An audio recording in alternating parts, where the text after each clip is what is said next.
1 for 2, had a single. First pitch rips this one, just foul on the right side. Into the 16 batters he has faced since giving up 3 singles to start the game. And trying to dive back in is Devers, but they'll get him. Picked off on a quick throw from Pinto, and that will end the 5th inning. We head to the 6th. 2-1, the Rays leading as Robbie Devers is tagged out, trying to get back to first. Teams.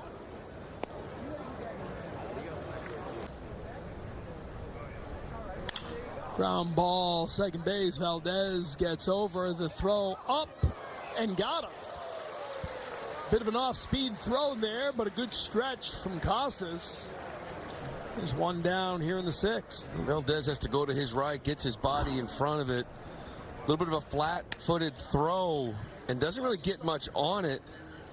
Casas really has to reach. Gets him in time, but whether that is another quick step right here and put something on it, rotation job, but I'm not sure they had a choice. Ground ball, first pitch, Devers is up with it, so one pitch. You know, the slider or the back from the catcher's view of it, that feels good too. Story sends this one drifting up to center field and caught by Siri. Someone kind of maybe got victim of the wind. Sean Armstrong had a career year with Tampa Bay. This one driven to right. Tristan Casas is going to watch it fly and leave the yard. Tristan Casas with his second homer of the spring. And he ties the game at 2. Yeah, he's going to feel good about this one. As we mentioned it, I think everybody's sort of searching for that game, that one swing, where you start to feel normal. And, you know, maybe that's something here that starts the next couple of days for Tristan Casas, because he's unloaded a couple times here. He got Rodon earlier in the week. And this one here, just fastball inner half. He just turns on it again. That's 95. That's a nice short stroke with juice. 2. Tyler O'Neill tries to add to it. 1 for 2 on the day. Most importantly, back in the lineup. Calf appears good. We talked to him before the game. He said it feels good. Grounder to short. Played there by Rosario. The second out of the inning. That situation, too. That ground ball was in. Swan driven to right field. Couple of steps in for the new right fielder Mangum. And as we get back here for the 7th inning with Josh Winkowski aboard. No, especially as we get towards the end of camp, we're trying to, get those ups, trying to build some volume, get some innings in. So, I think that today was the goal was to come honest, and I was able to do that. I was able to hit that fastball kind of inside rail, and I think that just kind of it opens up the away side of things. Especially with my stuff that spins away to right-handed hitters. Cut, I know you worked hard. It's a good battle because he's in the 96th percentile into doing it. Swan popped up. Ranging over is Murray, and he'll make the catch. One down here in the bottom of the 7th. Or is that just a case of we're going to find some ways to get him in when we can? Drives this one opposite field, and that'll get over the head of Diaz, the new left fielder. Valdez looking to stretch to a double, and he does. Sliding in ahead of the throw.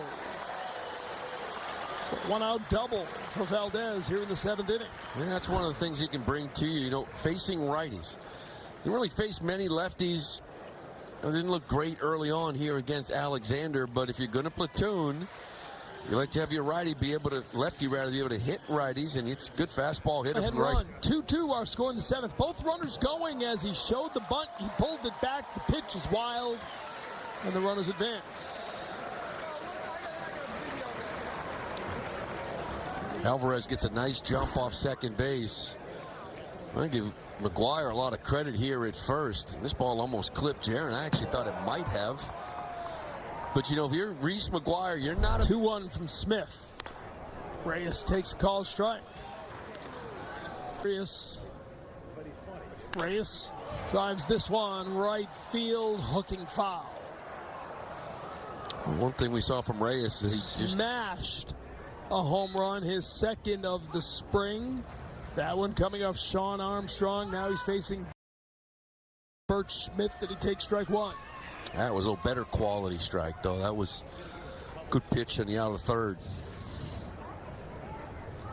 Bases still loaded. Red Sox have routed from a 2-0 deficit to take a 3-2 lead here in the 7th. Drives this one. Base hit to right field. 1 run scores. Duran wheeling around. It's a 2-run single for Tristan Casas. A 3 RBI day. And it's a rocket to the right field for 2 RBIs. And Bobby Dahlbeck now.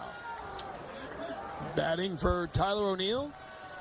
Looking to add to it in a 3-run 7th inning. Strike one called. The year in Worcester. Drives this one to right field. Mangum getting under it, and he will make the catch to end the inning. But the Red Sox put 3 up on the board, and we head to the 8th inning with the Sox leading 5-2. Because you are an aggressive hitter. It's what you've been your whole career. You're a good hitter. Can that creep into your mind and sometimes maybe cause more problems? I think coming to nice play. Coming to spring training last year, it was like really a battle. I think it was yesterday you went into second base. I'm curious, how comfortable did that feel? And do you feel like you need a lot of time to get comfortable, or is it just natural for you? I think it's natural. It didn't feel uncomfortable. Trying to get your swing to where you wanted it to be as we get a fly ball to center field. Gonzalez is there, make the catch for the second out of the inning. But just talk a little bit about the work and how much time you put in to see it pay off. How good does that feel? I mean, it feels good. Coming to Slayton, Weissert, these guys will have big roles. But you got swing and misses, dominant against lefties, which was big. Nice adjustment there as Reyes will make the play to end the inning. So 2 1/3 scoreless from Winkowski. Red Sox lead 5-2 in the middle of the 8th. Closer, he's a good one. He's got a little bit of the that Fairbanks is one of the most mild-mannered people you will ever run into in a clubhouse. A locker room and weight room will be significantly cleaner without him because he's a messy guy. That was his take on the deal. That was it, huh? That was it. That's all he had. It was a strikeout of Abreu to begin the 8th. Yeah, like we're talking about 99 that he has. Well, here's the sign. Saw Richard Fitz in that spring breakout game, pumping in 97 miles an hour. This kid's legit. 3-1. Abreu lofts it to left field. Diaz getting over, and he'll make the catch for the second out of the inning.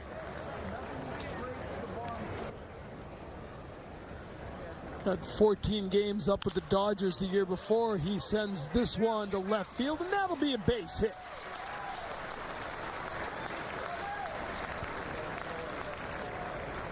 So Alvarez with a 2-out single in the 8th inning.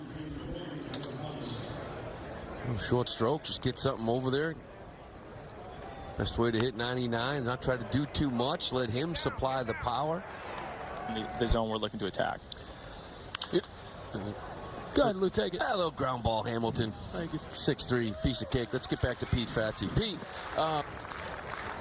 Delivers, and he'll miss that inside. So it's 2-out walk. Well, it's one of the issues, too. Another story that kind of came out earlier today, but Kenley was supposed to throw today. And there's still some stiffness there, whether it's his back or whatever it may be, and unable to go. And it's kind of looking more and more like he may not be ready to start the year. So that's a back end of the bullpen problem. That's an opening in the bullpen. More guys are up for that. Which leads to 2 questions. Could that affect somebody fighting for a starting rotation spot? Like you may need that arm in the pen. Yeah. And you know, we're waiting for Chris Martin as well. You know, like he's going to go, I think, tomorrow, like a live BP, but we haven't seen him in a big league game. And then the other question is, if Jansen is not ready opening day in Seattle, you've got a 1-run lead in the 9th. Who's coming out? It's got to be Martin if he's healthy. Wink getting him the ball. But to your point, it's a guy like Cooper Criswell sliding a rotation because you want Whitlock in the bullpen. We'll see in the next week. Well, scoreless 9th. Joely Rodriguez.